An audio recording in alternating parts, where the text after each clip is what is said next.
छोटा सा था, लगभग मेरी आयु 9 वर्ष की थी, तो घर वालों ने शिविर में भेज दिया। तो उस शिविर में जब हम गए तो गुरुजी सहित 2 और गुरुजी थे और एक हमारी बौद्धिक कक्षा लिया करते थे हमारे गुरुजी, जो चौथे गुरुजी थे, जिनसे हमारा आज निर्माण जो हो रखा है। आज हमें जो भी आर्यविदल का जो भी उपाधि मिली है, जो भी कार्यभार संभालने के लिए हमें एक पद मिला है, तो वो मात्र और मात्र अगर उसका किसी को श्रेय जाता है तो वो गुरुजी को श्रेय जाता है। आज मैं नशा मुक्त हूं, नशे से मेरा कोई संबंध नहीं, मांस, मीट, अंडा, मछली आदि का सेवन नहीं करता, शुद्ध शाकाहारी हूं। तो किसके कारण? इस शिविर के कारण, आर्यविदल के शिविर के कारण, गुरुजी के कारण। दोस्तों, आपको बताना चाहूं कि आज गुरुजी की आयु जो है लगभग 40 वर्ष के आसपास है।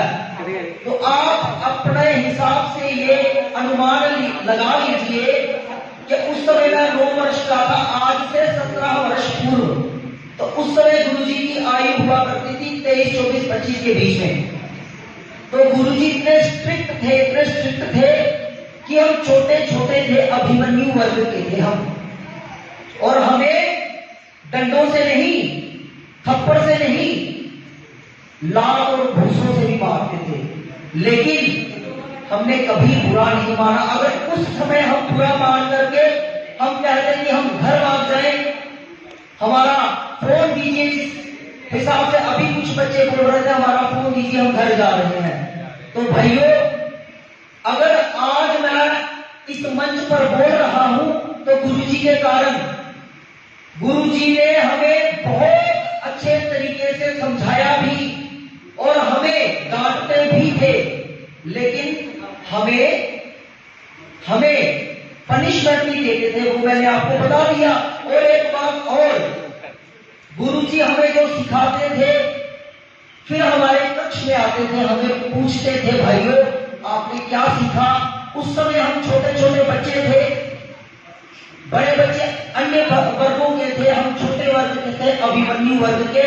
तो गुरुजी ने हमारे हिसाब से जो हमारा लेसन था, और हमें एक कहानी बताई थी महर्षि दयानंद जी की, कि किस प्रकार से महर्षि दयानंद जी को बोध हुआ।